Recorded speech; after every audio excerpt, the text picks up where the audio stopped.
बिस्मिल्लाहिर्रहमानिर्रहीम, अस्सलाम वालेकुम। आप देख रहे हैं स्पोर्ट्स वन। मैं हूं आसिफ खान और हम बात आज भी करेंगे क्रिकेट वर्ल्ड कप T20 का जो वर्ल्ड कप चल रहा है इस वक्त ऑस्ट्रेलिया में। आखिरी एक मार्का अब रह गया है, लेकिन हमारे पास अभी प्रोग्राम में गुंजाइश है। हम कम से कम 2 प्रोग्राम्स तो अभी और करेंगे, आज का और कल जो फाइनल होगा उसका। और फाइनल के हवाले से ख़बरें ये हैं कि अभी तक मौसम वहाँ पर ठीक नहीं है। मौसम ये है कि शायद पीर के दिन ये फ़ाइनल मुकम्मल हो, शायद इतवार के दिन हो जाए, बारिश अगर इजाज़त दे तो। बहरहाल इस हवाले से हम बात करेंगे पाकिस्तान टीम की ओवरऑल इस टूर्नामेंट में कारकर्दगी कैसी रही और अब इंग्लैंड की टीम का उसको सामना है। इंग्लैंड की टीम की पोजीशन क्या है, इंग्लैंड की टीम के कुछ लोगों ने प्रैक्टिस की थी, पाकिस्तान की अभी तक खबर नहीं आई है प्रैक्टिस करने की। बहरहाल मेरे जो रेगुलर पैनलिस्ट हैं वो आज भी मेरे साथ मौजूद हैं पूरी वर्ल्ड कप ट्रांसमिशन में। आपने उनको सुना, हारून रशीद साहब पाकिस्तान के लिए बेशबहा इन्होंने काम किए। हारून भाई अस्सलाम वालेकुम। वालेकुम अस्सलाम। खैरियत से हैं? ठीक है जी, अल्लाह का बहुत। और बदियू जमा साहब भी बैठे हैं। बदियू जमा अपना फ़ोन चेक कर रहे थे मुसलसल, क्योंकि ये यहाँ पर बैठे हैं लेकिन इनको न्यूज़ डेस्क पर भी खबरें देनी होती हैं। तो क्या खबर है इनके पास, ये भी पूछेंगे इनसे। बदी कैसे हो, खैरियत? अल्लाह का शुक्र। आप सुनाएं, तबीयत क्यों कैसी? फ़ोन में क्या देख रहे थे, क्या खबर आ गई? असल में वो होता ये है कि आजकल जो पल भर की खबर देनी पड़ती है, क्योंकि मेलबर्न में जो बारिश का सीन हुआ है तो उसमें बहुत पूछा जाता है कि कौन इन होगा कौन आउट होगा, तो वो भी इधर उधर से पूछ के बताना पड़ता है कि भाई क्या है। तो ये चीज़ें पूछी जाती है। ज़ाहिर है सीज़न है तो सीज़न में तो हर चीज़ चलती है, तो ये बताना पड़ता है। अल्लाह आपको कामयाबी दे, आप बड़ी अच्छी तरह से काम कर रहे हैं। आप यहाँ से चले जाएंगे किसी और असाइनमेंट बस पे, अभी फिर कहीं आ जाएंगे। यहाँ से कहीं और पैकेज पे जाना पड़ेगा। आपने तो सहाफ़त भी काफ़ी देखी है, तो अब सहाफ़त आपको अब आसान लगती है कि व्हाट्सएप आ गया, सब ग्रुप्स बन गए, या पहले वाली? नहीं, आई थिंक देखें with the passage of time her cheese evolve हुई है। आई वुड से कि सहाफ़त भी इवॉल्व हुई है। जैसे भी आपने कहा कि अब तो एक छोटा सा ग्लोबल विलेज बन गया है दुनिया, तो अब तो कोई चीज़ जो है वो छुपी हुई नहीं रहती। वरना पहले रियल सेंस में मैं भी फील करता हूँ कि उस ज़माने में जो हम अपनी इरा की अगर बात करें तो हर चीज़ मुश्किल से ही हासिल होती थी, और जर्नलिस्ट को भी बहुत ज़्यादा तकदौ करनी पड़ती थी किसी भी चीज़ के लिए। एक फ़र्क ज़रूर था कि क्योंकि आपके पास मीडियम इतना अवेलेबल है, टीवी है, ये सारी चीज़ें, बहुत सारी चीज़ें जो आप देख लेते हैं। उस ज़माने में तो हार्डली टेस्ट मैचेस ही हुआ करते थे, वो टेलीविज़न पे आते थे। तो जो जर्नलिस्ट थे फर्स्ट क्लास क्रिकेट में बाकायदा उनको वहाँ मौजूद होना पड़ता था। खालिद ऐश खान क्या मैं खास तौर से सब वहाँ पर वो मौजूद होते थे। फिर वो पूरा इवन मैं आपको पुराने अगर लोगों की बात करूँ, हलीम अहमद साहब या इस तरह के अनवर हुसैन साहब, ये मैच शुरू होने से पहले आ जाते थे और ख़ुद अपनी आंखों से देख के पूरे मैच ख़त्म होने के बाद जाके और फिर वो अपनी रिपोर्ट्स बनाया करते थे, which was really good. I think इसमें तो मैं ये फील करता हूँ कि उस ज़माने के प्लेयर्स जो ऊपर आए उनके इन रिपोर्टिंग, इस रिपोर्टिंग का बहुत ज़बरदस्त हाथ था, क्योंकि वो ऑन द स्पॉट देख के सारी चीज़ें वो लिखा करते थे। और हम तो बदी व्हाट्सएप के ज़माने से पुराने हैं, हम दोनों ही। आसिफ भाई देखें, व्हाट्सअप भी है हमारे पास, लेकिन आप देखें जैसे डोमेस्टिक इवेंट कराची में होता है तो आप भी ग्राउंड में होते हैं, मैं भी ग्राउंड में होता हूँ। उसके अलावा जितने भी इंटरनेशनल मैचेस होते हैं, चाहे वो किसी भी पाकिस्तान टीम आए, दूसरी टीमें यहाँ पर पाकिस्तान आए, तो हम वहाँ मौजूद होते हैं। असल में होता है PSL के दौरान आप देखेंगे सुबह से लेकर रात तक हमें वहाँ रहना पड़ता है। तो जो खबर हमें वहाँ रह के मिलती है वो हमें व्हाट्सएप पे नहीं मिलती। बहुत सारी खबरों का चक्कर ये होता है कि मेरे पास आए तो हो सकता है 4 लोगों के पास नहीं है, तो उस खबर को देखने की हर कोई कोशिश कर रहा होता है कि मुझे कोई नई से नई खबर मिल जाए। तो मेरे ख्याल में सहाफ़त वही है कि आप ग्राउंड में जाकर अपने आंखों देखा हाल जो है वो लोगों को बताएं, या कोई खिलाड़ी अच्छा परफॉर्म कर रहा है तो उसको दिखाएं, या फिर बुरी परफॉर्मेंस है। चलो आजकल एक बात भी चल रही है कि PCB व्हाट्सएप ग्रुप के ज़रिए खबरें दे देता है, ड्रेसिंग रूम के अंदर की भी खबरें देता है। उस पर वसीम अकरम को मैंने सुना था, उनको एतराज़ था। वसीम अकरम एक बहुत बड़ा नाम है। देखिए ये आसिफ भाई आपका क्या वो? बिल्कुल, आप बिल्कुल सही कह रहे हैं। देखिए आप खबरें दें, टीम मैंने नहीं कहा, वसीम अकरम ने कहा। PCB की बात कर रहा हूँ कि PCB खबरें दे, हर जगह की खबरें हमें पता चल जाती हैं, कौन सी टीम आ रही है, कौन सी टीम जा रही है, पाकिस्तान टीम ने आज क्या किया, प्रैक्टिस की नहीं की, ये सारी चीज़ें सही हैं। लेकिन ड्रेसिंग रूम के अंदर जो आपकी पर्सनल मीटिंग होती हैं, जो आपकी हिकमत अमली होती है दूसरी टीम के मुतालिक बनाने की, या कुछ चीज़ें बता रहे होते हैं, मेरे ख्याल से वसीम अकरम की बात दुरुस्त है कि वो चीज़ें बाहर नहीं आनी चाहिए। वो चीज़ें आपके जो अगर आपके साथ मेंटोर मीटिंग कर रहा है, आपके साथ हेड कोच या कप्तान मीटिंग कर रहा है, तो वो आपकी वो बातें होती हैं जो आपने ग्राउंड में जाके अप्लाई करते हैं। और वो चीज़ें अगर ज़ाहिर है मेरी कोशिश होती है कि मेरा कोई टीम का एक ऐसा खिलाड़ी जो मेरा दोस्त हो या मेरी सोर्स हो, तो मैं इससे पूरी कोशिश करूंगा कि यार मुझे ये खबर थी कि यार आज मीटिंग में क्या हुआ, ज़ाहिर है ऐसा होता है और ऐसा बहुत सारे होता बिल्कुल चीज़ें चलती हैं, तो वो ज़राए से करके हम खबर जो है इसको चला देते हैं। लेकिन बहुत सारे लोग अब पाकिस्तान क्रिकेट बोर्ड ये करेगा कि अंदर की ड्रेसिंग रूम की जो खबरें हैं वो अगर सोशल मीडिया पे लगा देगा तो ये मेरे ख्याल में दुरुस्त नहीं है। खबरें तो नहीं लगाता बेसिकली, तो वो लाइट मोड में जो बातें हो रही थी वही लेकर आता है सामने, तो ये ठीक है, सोशल मीडिया का दौर है आजकल। वो आप बात ठीक कह रहे हैं, लेकिन मैं थोड़ा सा आपको इसका बैकग्राउंड ये बताऊंगा कि इनफैक्ट इससे पहले जितने भी पाकिस्तान क्रिकेट बोर्ड में जो मीडिया सेल्स थे ना, वो ऐसे लोग हेड करते थे जिनका ताल्लुक स्पोर्टिंग बैकग्राउंड उनका नहीं होता था। उनका डेफिनेटली मीडिया के साथ तो ताल्लुक होता था, लेकिन स्पोर्ट्स का जो बैकग्राउंड था उनका नहीं था। समी बर्नी जब से आए हैं ना, उनके आने के बाद, क्योंकि वो आईसीसी में उन्होंने काम किया, यहाँ भी उन्होंने हमेशा जब भी वो डॉन में थे स्पोर्ट्स के पॉइंट ऑफ व्यू से वो क्रिकेट और बल्कि तमाम स्पोर्ट्स वो करते थे, तो उनको क्रिकेट की इंट्रिकेसीज सारी पता है कि किस तरीके से होता है, कैसे नहीं होता।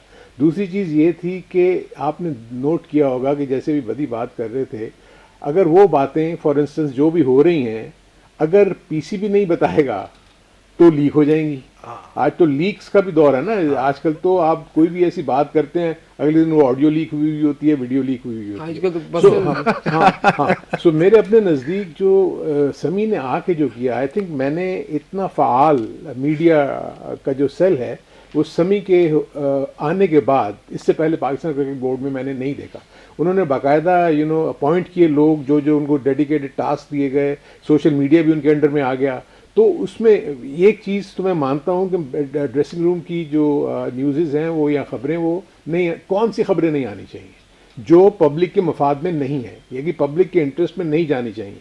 लेकिन अगर आप टीम की कोई ऐसी जेल होती हुई चीज़, कोई अच्छी कारकर्दगी के ऊपर उनकी जुबिलेशन या कोई ऐसी चीज़ अगर वो दिखाते हैं तो आई डोंट थिंक सो कि इसमें कोई हार्म है। हाँ, कोई ऐसी चीज़ जो कि पब्लिक में नहीं जानी चाहिए वो मैं फील करता हूँ कि वो नहीं आनी चाहिए। सही, अरुण भाई सही कह रहे हैं। देखिए भाई ऐसी खबरें भी तो आई ना कि दो प्लेयर लड़ गए, बैट ये मार देखिए दिया, ऐसी ये खबरें आई, हाँ। वो पहले आती थी। हाँ, आपको वो मैं मालूम नाम होती नहीं थी। ले रहा, लेकिन वो अब अरुण भाई पाकिस्तान ने के जैसे ही कहा ना लड़के कि समी बनी के आने से जो है वो मीडिया सेल में, ये बात बिल्कुल दुरुस्त है कि समी बर्नी जब से वो आए, क्योंकि आईसीसी में जिस तरीके से मीडिया को डील किया जाता है वो उसी अंदाज से जो है पाकिस्तान भी मीडिया को डील कर रहे हैं। और जिस तरीके से हम वो खुद आते हैं मीडिया सेल में, हमारे पास भी बैठते हैं, हमसे भी बातचीत करते हैं, कोई खबर हो तो ये नहीं कि हम कहते हैं कि खबर नहीं देते, खबर वो बताते भी है, ये खबर ऐसे है, ये खबर ऐसे है। तो मेरे ख्याल में मीडिया को ऐसे ही होना चाहिए, लेकिन गैर ज़रूरी, जैसे अरुण भाई ने कहा कि जो टीम के मफाद में अगर वो खबर है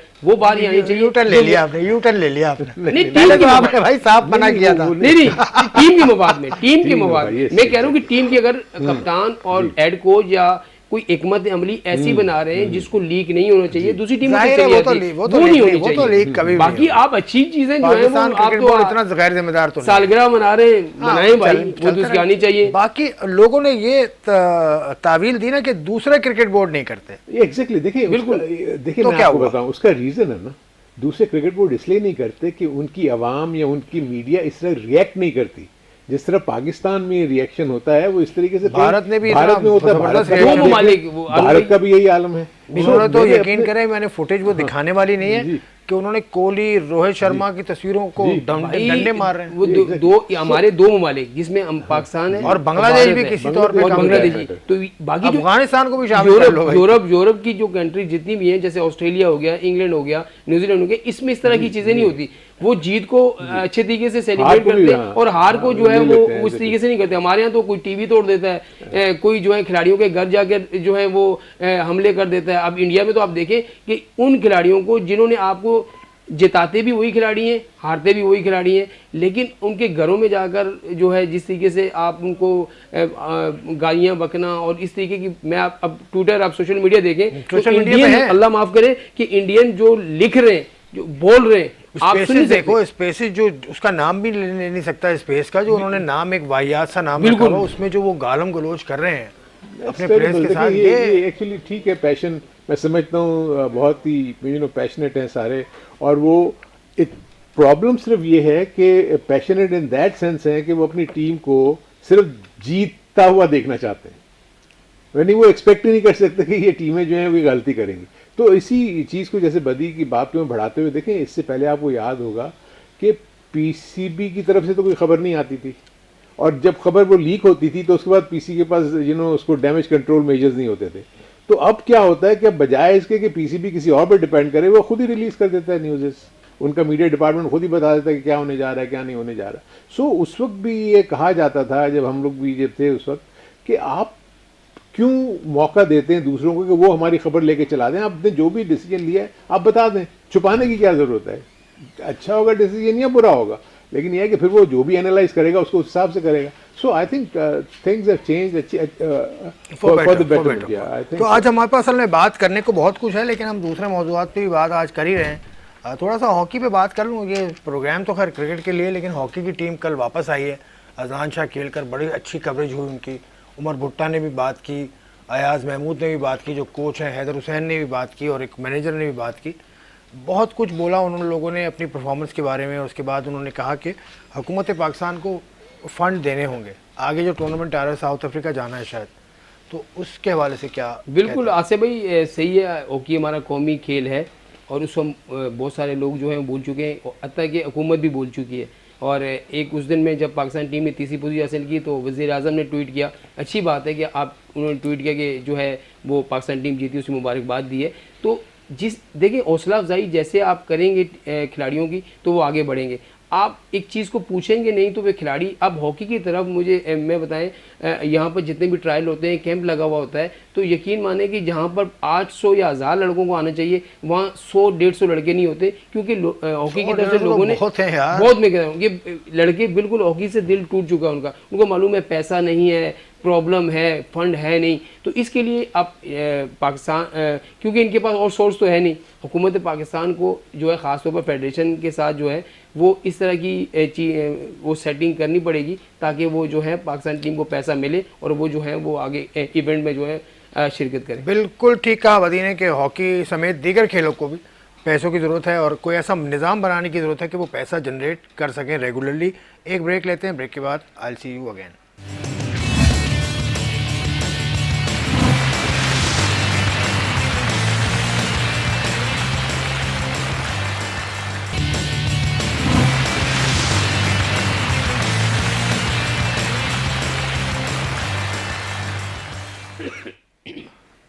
welcome back to Sports One. हम भी कोशिश कर रहे थे कि कुछ मालूमात जमा करें, तो हमने भी मालूमात जमा की है, खैर वो हम शेयर करेंगे आपसे। अब बात आते हैं अभी इंग्लिश टीम पे पहले बात कर लेते हैं। इंग्लिश टीम के मार्क वुड को कल मैंने देखा कि उन्होंने कुछ प्रैक्टिस की और कुछ बॉलिंग वो कर रहे थे।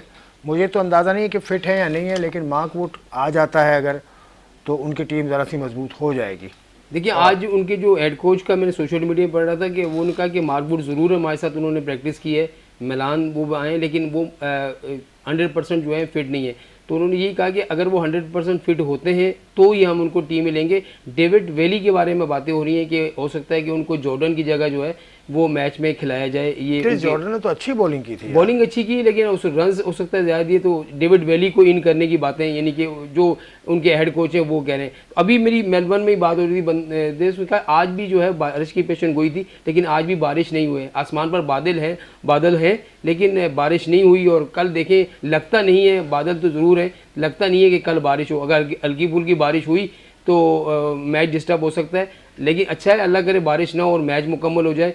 तो इंग्लिश टीम की स्ट्रेंथ वैसे ही आसिफ भाई आप देखें बहुत ज़बरदस्त है। बैटिंग में हम पहले भी बात कर चुके हैं उनके ऊपर कि 8 से 9 नंबर तक उनका जो है वो बैटिंग लाइन है, उसकी सारे बैटिंग ऑलराउंडर उनके पास मौजूद हैं। बॉलिंग उनके पास तगड़ी है।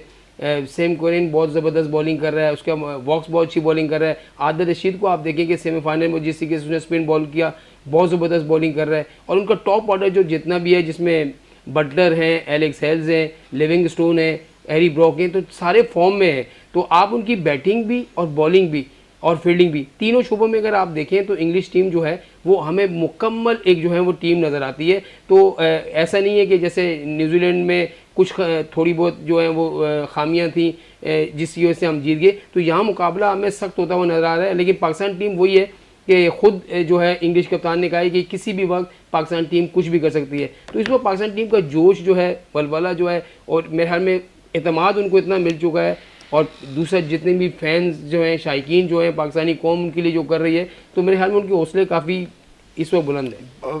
इंग्लिश टीम में अगर मार्कवुड आ जाते हैं और उनकी टीम मजबूत हो जाएगी, कौन बाहर जाता दिख रहा है फिर आपको अगर मार्कवुड आते हैं? प्रॉब्ली जॉर्डन ही बाहर होगा अगर ऐसा हुआ। लेकिन मैं जो एक और एस्पेक्ट देख रहा हूँ, देखें दोनों टीमें बहुत ही अच्छे अच्छे मैचेस जीत के आई हैं, तो अपनी अपनी स्ट्रेंथ के लिहाज से दोनों आई थिंक बहुत ही ज़बरदस्त हैं। तो मेरे अपने नज़दीक ऑन द डे, जैसे हम कल भी यही बात कर रहे थे कि आपको तीनों डिपार्टमेंट्स में एक्सेल करना पड़ेगा। आपकी बैटिंग अच्छी होनी चाहिए, बॉलिंग अच्छी होनी चाहिए, और इसके साथ साथ फील्डिंग तो बहुत इंपॉर्टेंट रोल प्ले करेगी इसमें। मैं फील करता हूँ कि वुड के आने से जो दोनों की फास्ट बॉलिंग की जो सबसे बड़ी स्ट्रेंथ है कि मेलबर्न की पिच के ऊपर ये बॉल को थोड़ा लेंथ बॉल पे हिट करेंगे, और आई थिंक जब हिट करेंगे लेंथ बॉल के ऊपर तो उसको इतनी आसानी के साथ आपकी हिट्स नहीं लग सकती जैसे हमने एडिलेड में देखी या टू सम एक्सटेंट से सिडनी में देखी, क्योंकि वहाँ पर बाउंस इतना एसिड प्रोमिनेंट नहीं था जितना कि आपको मेलबर्न में नज़र आएगा। प्लस अगर ओवरकास्ट कंडीशन हुई तो इस बात के भी चांसेस है कि स्विंग के साथ सीम भी हो। सो बैटिंग के लिए डिफ़िकल्ट होगा डेफिनेटली, और जिस तरह भी बदी कह रहे थे कि डीप बैटिंग लाइनअप तो डेफिनेटली है इंग्लैंड की, और वो रिकवर भी कर जाते हैं।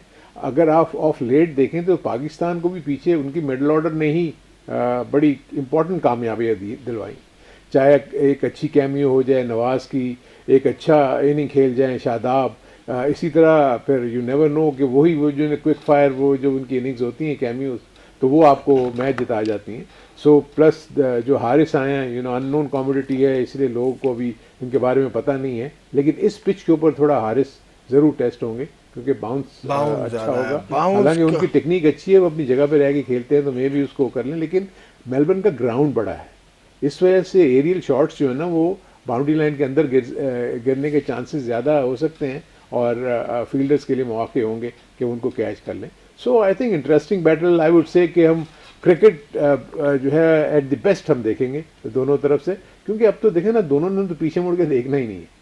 कल का दिन है, आपका मैच है, बारिश अगर नहीं होती, आई विश के बारिश ना हो ताकि एक अच्छी क्रिकेट देखने को मिले, फैंस बहुत आएंगे। आपको सोचें कि आपका जो मेलबर्न क्रिकेट स्टेडियम इतना बड़ा है, 1 लाख के करीब कैपेसिटी है उसकी, 1 लाख का हजूम वहाँ होगा, billions of people watching around the world. लेकिन मैच होगा कि नहीं होगा बदी क्या देखिए, अभी मेरी जो बात मैं अभी बात कर रहा था तो उन्होंने ये कहा कि आज भी जो है ऑस्ट्रेलिया में मैकमे मौसमियात ने ये कहा कि आज भी बारिश होगी, लेकिन अब तक बारिश नहीं। आईसीसी ने इसका प्लान क्या बनाया है, कुछ चेंज किया प्लान? हाँ, ये है कि आईसीसी ने जो है ना इसकी प्लेइंग कंडीशन में थोड़ी सी जो है वो तब्दीलियाँ की हैं ताकि फाइनल जो है मुकम्मल हो जाए। एक तो आप देखते थे जब इस तरह की बारिश में इजाफी वक्त 2 घंटे का होता था, तो उसको बढ़ाकर उन्होंने 4 घंटे कर दिया है कि 4 घंटे इसको देखा जाए कि आया मैच शुरू होता है या नहीं होता। और दूसरा ये कि अगर इतवार को मैच आधा होता है या एक टीम ने बारी ली होती है, दूसरी टीम ने 2-4 ओवर खेले होते हैं, तो फिर अगले दिन उसी जगह से उस मैच को मुकम्मल किया जाएगा, उसमें ओवर कट या रन रेट का कोई वो नहीं होगा। और यही है कि अगले दिन पीर वाले दिन यही कहा जा रहा है कि मैच को जल्दी शुरू किया जाए, वहाँ के मुकामी वक्त के मुताबिक 3 बजे, और पाकिस्तान का जो टाइम होगा वो 9 बजे, क्योंकि उसमें सुबह 9 बजे, हाँ सुबह 9 बजे, तो क्योंकि महकमे मौसमियात उनके मुताबिक जो है वो वहाँ पर जो है 7 बजे के बाद बारिश है, तो हो सकता है वो कोशिश कर रहे हों कि पहले मैच को ख़त्म कर दिया जाए। एक ऑप्शन और भी दिया गया था कि आपको मालूम है मेलबर्न में छत वाला स्टेडियम भी है कि वहाँ पर मैच करा दिया जाए, लेकिन इंतज़ामिया ने कहा कि यहाँ बहुत अभी कुछ दिन पहले यहाँ पर एक फंक्शन भी हो चुका है, तो वो ड्रॉप इन पिच भी वहाँ पर नहीं है, तो इतनी जल्दी हम मूव नहीं कर सकते, लॉजिस्टिक का प्रॉब्लम है, तो वहाँ पर ये चीज़ें नहीं हुई। तो अगर ये पहले प्लान होता कि हाँ वाकई यहाँ पर इस तरह की चीज़ें हैं तो वो हो सकता था, लेकिन अब तो यही है, अल्लाह करे कि मैच हो जाए। लेकिन पीर को ये कहा जा रहा है कि अगर इतवार को बारिश होती है तो पीर को जो है वो मैच मुकम्मल हो सकता है, कम से कम अगर ज़्यादा ना भी हुआ तो 10 ओवर का मैच। लेकिन ये मालूमात आपने अच्छी थी कि एक तो 4 घंटे बढ़ा दिया टाइम, और दूसरा पहले भी हो सकता है। बिल्कुल पहले यानी सुबह 9 बजे पाकिस्तान टाइम, इसीलिए उन्होंने पीर को जो टाइम दिया है ना, तो वो 1 बजे, यानी कि हमारे 1 बजे और उनके 7 बजे शुरू नहीं होगा, हमारे 9 बजे टाइम का फर्क है 6 घंटे का, तो वहाँ के जो है तो पीर को मैच 9 बजे शुरू हो रहा है, ये पक्की बात, सुबह 9 बजे, ये पक्की बात, बिल्कुल पक्की बात। ये एक इसमें एक रीज़न ये भी हो सकता है ना, आपको पता है कि जब मेट ऑफिस आपको आवरली प्रिडिक्शन करता है तो उसमें पता लगता है कि कौन कौन से घंटों में कितने % चांसेस हैं रेन के। सो मे भी उन्होंने ये चीज़ को देखते हुए, और उनके जहन में यही है कि इस मैच को किस तरीके से भी कंप्लीट होना है। अगर बारिश संडे को भी होती है और कुछ मैच हो जाता है तो अगले दिन उन्होंने उस पीरियड में रखा होगा जिसमें चांसेस ऑफ रेंज जो हैं वो कम प्रिडिक्ट हो रहे हैं as per their Met office.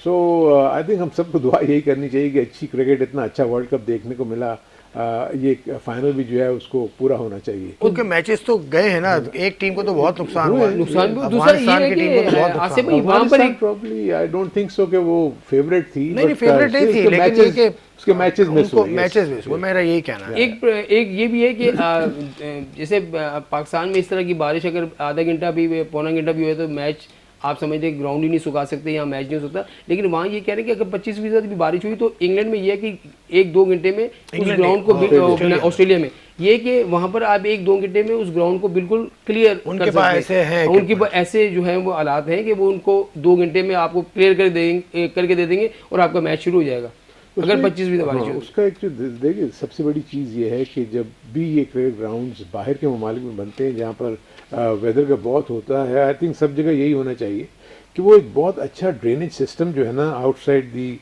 Boundary line उन्होंने बनाया हुआ होता है. स्लोप इस तरह की होती है कि बारिश जो है मुसलसल होने के बावजूद भी वो वहाँ पुडल्स नहीं बनते. अगर वो बन भी जाते हैं तो बहुत जल्दी से वो उसको क्लियर ऑफ कर देते हैं. सो टेक्नोलॉजी आपको पता है इतनी आ गई भी है, ऑटोमेशन इतनी है उनके पास. हार्डली मैंने उनके यहाँ 2 से 3 ज़्यादा से ज़्यादा 5 से 6 वहाँ के ग्राउंड्समैन होते हैं और उस पूरे इतने बड़े बड़े स्टेडियम्स को वो लोग मेंटेन करते हैं. कोई इशू नहीं होता, विद इन टाइम सारी चीज़ें हो जाती हैं. इक्विपमेंट बहुत ज़बरदस्त है. सो क्योंकि ये चीज़ें देखते रहते तो मुझे उम्मीद है कि अगर बारिश हो भी जाती है रुकती है जैसे ही, आई थिंक उसके with in half an hour probably match शुरू हो जाएगा. देखिए, आप डोमेस्टिक क्रिकेट भी आप हेड कर चुके हैं, पाकिस्तान में ऐसे ग्राउंड्स क्यों नहीं हैं? देखें आप, हम जो मर्जी कहें पाकिस्तान को बहुत बड़ा वो कहते रहते हैं. आप मुझे ये बताएं ना कि पाकिस्तान में ग्राउंड्स कब के बने हुए हैं? आप मुझे बता दें कौन सा नया क्रिकेट ग्राउंड आपके यहाँ बना है? आपके ग्राउंड उस वक्त के बने हुए हैं सिवाय मुल्तान के.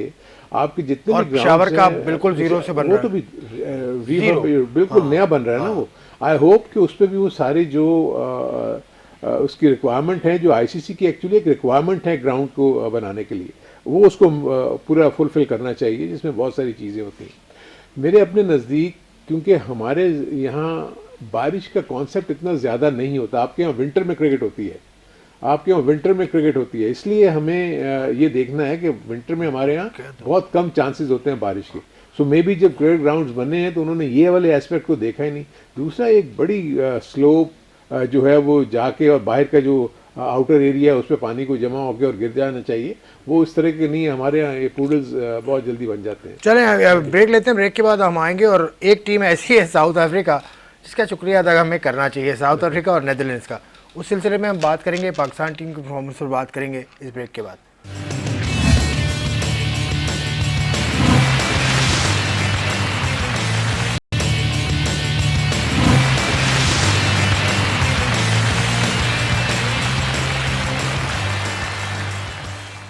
Welcome back to Sports One. हम बात कर रहे हैं आज ही वर्ल्ड कप के हवाले से, पाकिस्तान की जीत के हवाले से जो पाकिस्तान ने अब तक हासिल किया. और पाकिस्तान की जीत में एक किरदार साउथ अफ्रीका वर्सेस नेदरलैंड्स के मैच का भी था ज़रूर. अगर साउथ अफ्रीका जीत जाता तो पाकिस्तान पहुंच जाता और साउथ अफ्रीका हार गया इसलिए पाकिस्तान पहुंचा. मेरे साथ इस वक्त जो टेलीफोन लाइन पर जिन्होंने मुझे ज्वाइन किया है वो बहुत रेलिवेंट शख्सियत हैं इस हवाले से. साउथ अफ्रीका नेशनल हैं, साउथ अफ्रीका में क्रिकेट खेली बड़े बड़े नामों के साथ, जिसमें बॉब बुलमर शामिल हैं, जिसमें और भी गैरी क्रिस्टन शामिल हैं, जॉन्टी रोड्स भी शामिल हैं. उसके बाद वो कोचिंग कर रहे हैं. कोचिंग में इस वक्त वो यूक्रेन क्रिकेट एसोसिएशन के चीफ एग्जीक्यूटिव हैं, लेकिन यूक्रेन से अभी निकल के किसी और जगह आ गए हैं because of the situation there.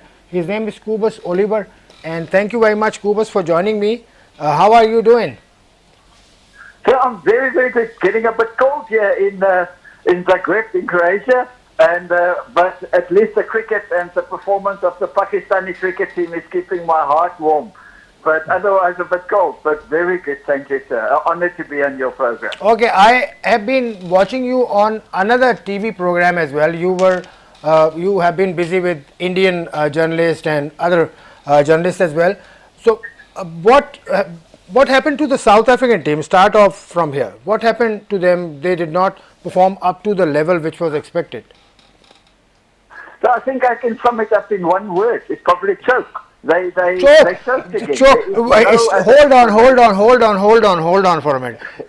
You basically nailed it here, because my expert sitting right next to me, Harun Rashid, has been saying the same thing for them. They are chokers.